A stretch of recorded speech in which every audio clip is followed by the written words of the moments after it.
Grandma's on the floor right now. Auntie's on the floor right now.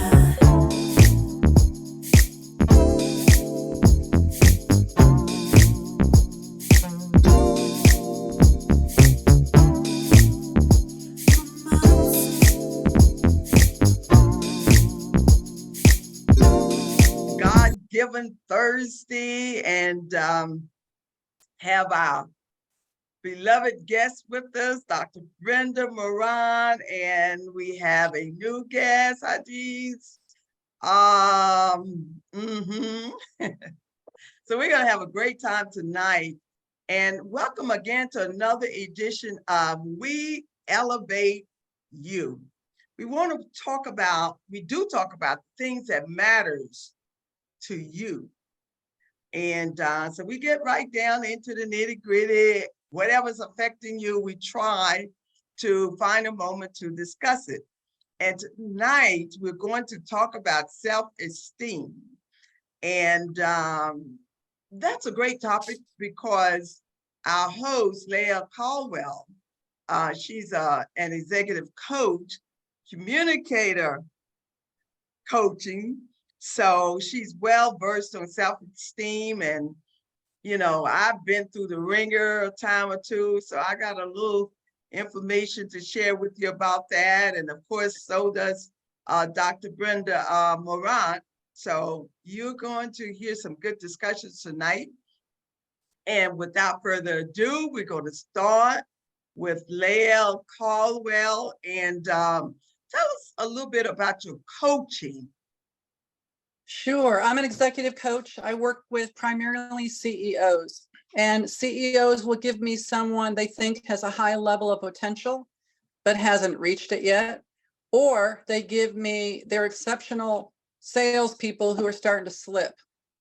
Good, good, good. And everyone goes through those cycles. You might be a top performer for a year, 2 years, 3 years, or even a week. And then something happens, and there are answers for that. And they try to get me. I can't save anyone. Somebody really has to want help. And we really have to get down to the nitty gritty. I always tell people, put on your big boy or big girl underwear because I'm coming. You got to go. And you In fact, I'll share a story with you yesterday, which was kind of powerful to me. I've been working with someone new, and he's probably a guy, maybe 35, 40 years old. He's married. And I asked him to do something very simple, which was during the day, or at least before you go to sleep, add 3 things that you are proud of yourself for accomplishing. 3 things, that's it. How long does that take? Less than a minute, right? Mm-hmm. I was kind to my wife, or I got that report. It could be personal, business, financial, whatever. I'm trying to create the momentum of someone seeing themselves clearly.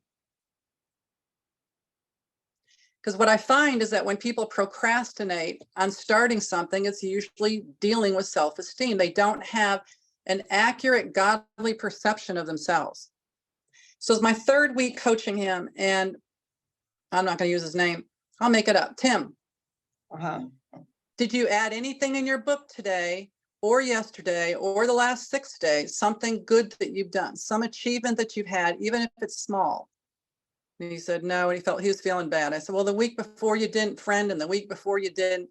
And I was doing a Zoom coaching, and he was in his home. I said, take me to your bedroom. He's like, what? I said, take me to your bedroom.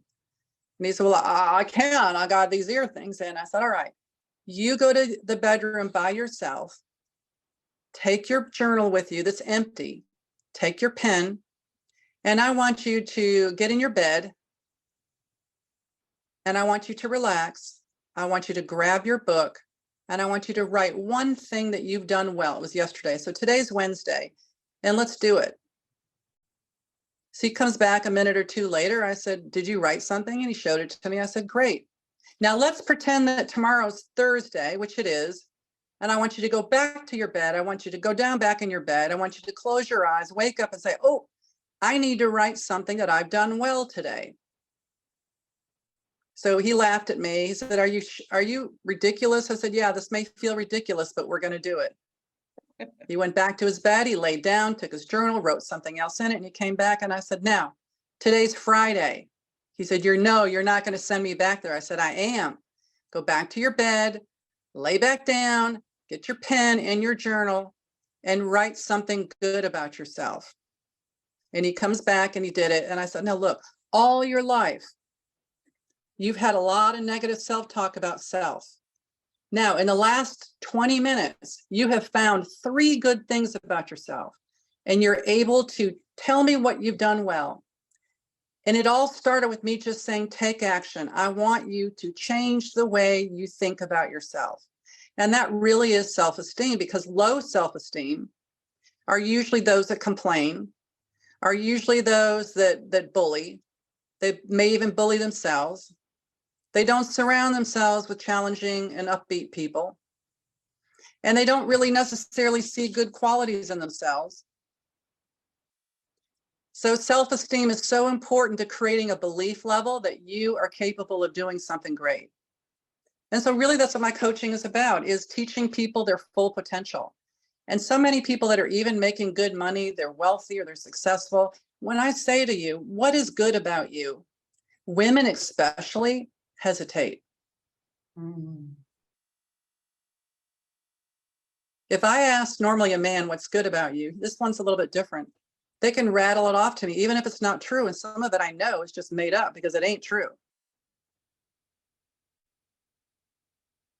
But if I ask a woman, tell me some things that are good about you, they won't talk about business. You know what they'll say? I'm a good mom. I think I'm a good mother. I think I'm a good mother. I'm organized. They won't say, I'm successful in business. I've done well financially. I make decisions quickly. So part of my coaching is to get people to see themselves clearly and have a totally new perception of themselves, because once you realize that the momentum of doing something awesome can lead you to your next step.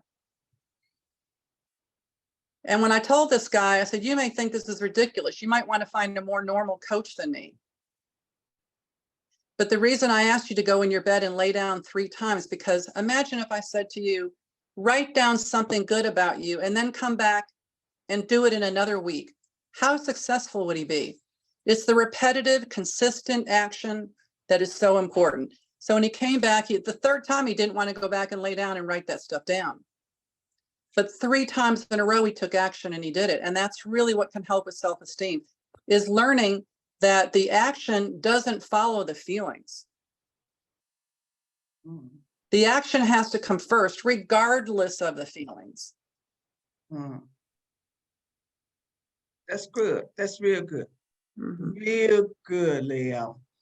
Self-esteem to me is what I found in watching women go through that process, is learning to step out of the shadow of where others place you.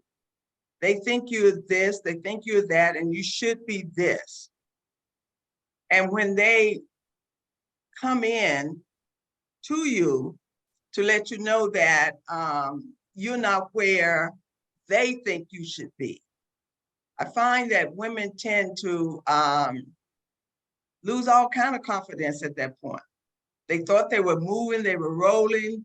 And then when someone comes, let's say, to rain on their parade, it's hard sometimes to step back in the space where you were, because now some people, they don't believe in you, they're talking about you, they're sharing all kind of negative things about you. So sometimes it's hard to pick yourself up and move forward because of the negative stuff that they have thrown at you. So how should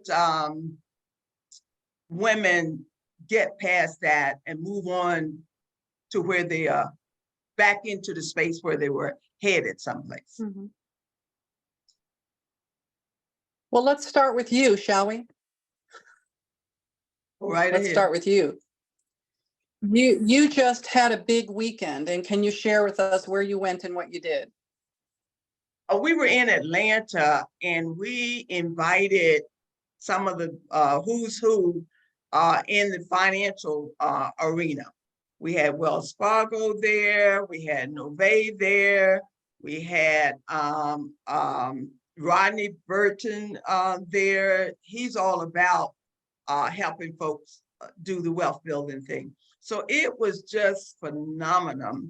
And the people, we must have had well over 100 people there that was just really enjoying the event.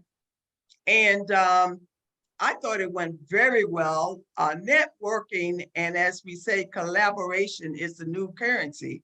So networking and collaborating was the thing of the evening. And we spent so much time allowing the women and men to connect with one another.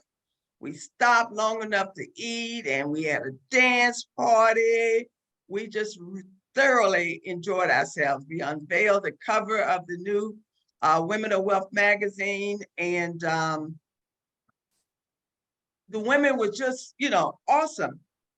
They walked, looked, and act like they were full of confidence, but and self-esteem, because we allowed them to get up and talk in front of an audience.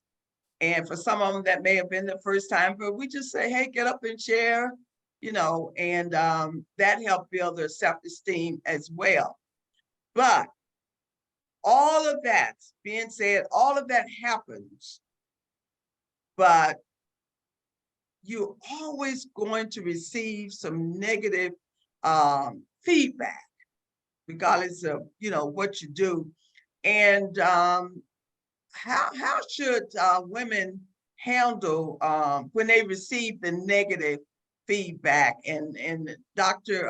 O'Neill, I see you come on, Brandy O'Neill, jump in and give your point of view. We have Karan Wessel in. So this is a great question. How do you rebuild, I guess is the word, your self-esteem when people have come for you and try to tear it down? And some women, in the room, they would talk about that. And but self-esteem is so important. We really must give that some class and dignity tonight in this conversation. So we have Dr. Brenda Baran on and Janetta. Everybody can just join in and give us your opinion on this. Janetta, I see you. Give us your opinion. You got one, two. Unmute.